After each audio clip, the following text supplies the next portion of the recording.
sugod na ta. Two sites are being considered for wind power generation. In the first site, the wind blows steadily at 7 meters per second for 3,000 hours per year, whereas in the second site, the wind blows at 10 meters per second for 2,000 hours per year. Assuming wind velocity is negligible at other times for simplicity, determine which is a better site for wind power generation. Hint: note that the mass flow rate of air is proportional to the wind velocity. So for this problem, we examine two different locations for wind power generation. Each site is characterized by distinct wind velocity profiles over specified time intervals. You have 7 meters per second for 3,000 hours per year, and we have 10 meters per second for 2,000 hours per year. So our objective is to determine which site offers superior potential for energy conversion. So we have two sites, site 1 and site 2. We have site 1 and site 2.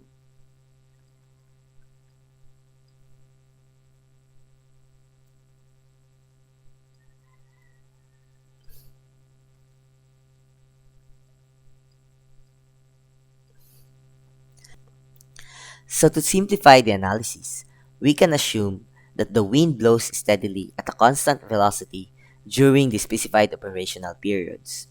And outside these operational periods, wind power generation is considered negligible and therefore it is excluded from our computations.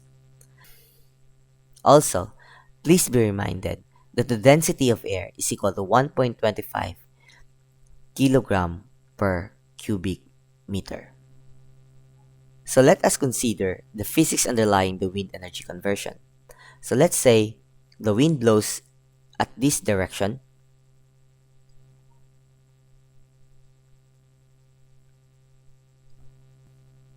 The only form of mechanical energy the wind possesses is kinetic energy.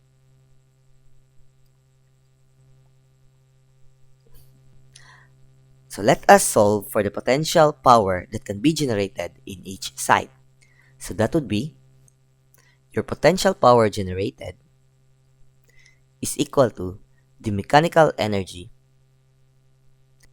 and your mechanical energy is equal to the mass flow rate multiplied by the mechanical energy per unit mass. So let us solve for your mechanical energy per unit mass. For site 1, your mechanical energy per unit mass is equivalent to the potential energy, which was generated by the wind. That is equivalent to the velocity squared divided by 2.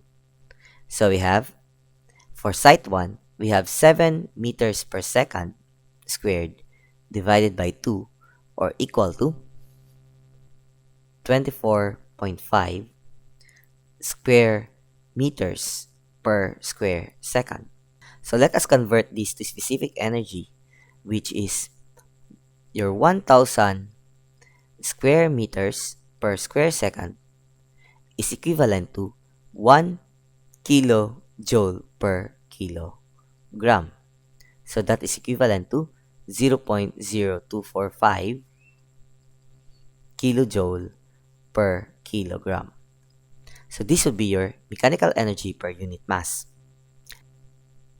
Therefore, your energy potential is equivalent to the mass flow rate times the mechanical energy per unit mass. Substitute, your mass flow rate is equal to the density times velocity times unit flow. So, your density is equal to 1.25 kilogram per cubic meter. This is the density of air times the velocity at site 1, that is 7 meters per second. So for your unit flow area, let us assume that the rotating blades cover 1 square meters. This is just to simplify the equation. So assuming this is a 1 meter long blade, so it will create a area of 1 square meter. So let us substitute that 1 square meter for your unit flow area, then multiplied by your mechanical energy per unit mass, which is 0.0245 kilojoule per kilogram. So cubic meter, meter squared, kilogram, kilogram. So you will have 1.25 times 7 times 1 times 0.245. So that is equivalent to 0.2144 kilojoule per second, or kilojoule per second is also equivalent to kilowatts. Therefore, the maximum energy generated at your site 1 is equivalent to the energy potential multiplied by the time it runs. So that is equivalent to 0.2144 kilowatts multiplied by 3,000 hours per year. That is equivalent to 643 kilowatt hour per year. This is the power generated, or the maximum power generated at your site 1 for 1 year. So let us solve for site 2. For site 2, the same formula will be used. We have your mechanical energy per unit mass is equivalent to V squared over 2, which your wind blows at 10 meters per second. So 10 meters per second squared divided by 2, or equivalent to 50 square meters per square second. So convert it into kilojoule per kilogram. So you will have 1 kilojoule per kilogram divided by 1,000 square meters per second squared. That is equivalent to 0.050 kilojoule per kilogram.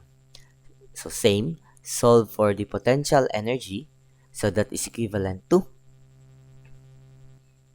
the rho VA, mechanical energy per unit mass.